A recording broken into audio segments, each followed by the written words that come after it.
Okay, this problem is about hexagons. So it actually asks for two different ones here, which are two different methods. So first it says the important number here is 1.5 inch.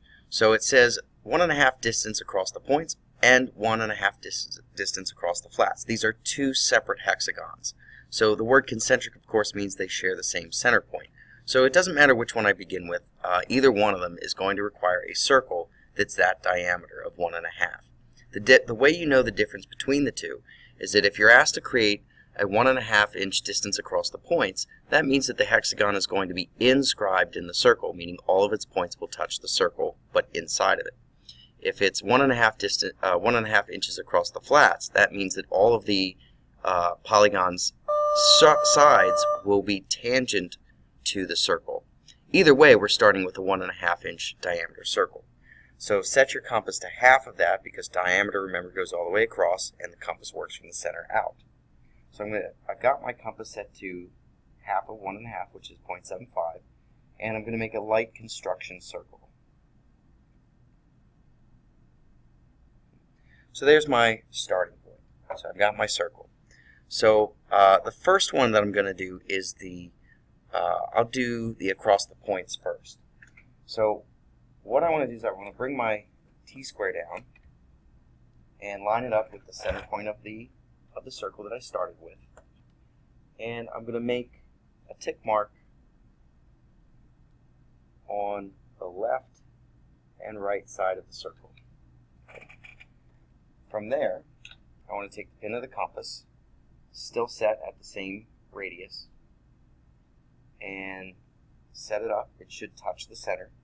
And I don't need to draw the full arc, but I want the arc segment up top, the arc segment at the bottom. Same thing from the other side. Pin of the compass, arc at the bottom, arc up top where it crosses. So now you have 6 points. At this time, it's really just connect the dots. So I'm going to take my triangle and set it up. They should be 60 degrees. So if I set everything to match where I started from, it should go easily from point to point.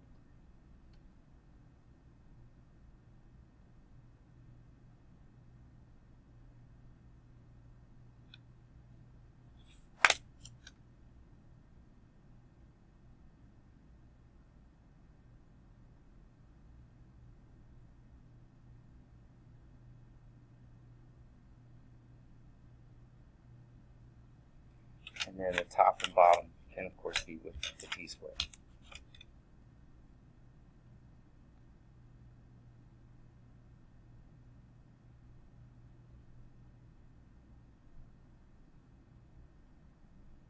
And that's the inscribed.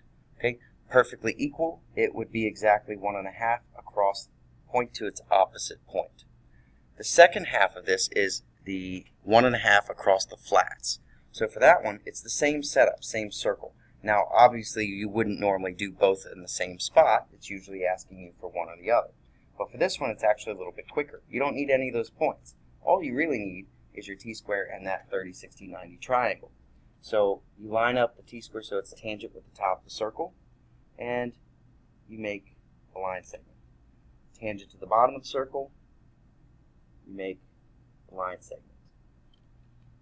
And take your 30, 60, 90, because 360 degrees divided by 6 sides equals 60.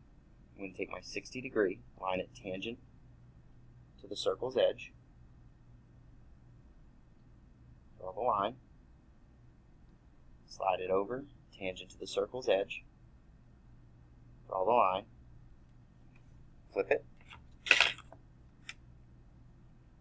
tangent to the circle, draw the line, slide it down, tangent, and draw the line.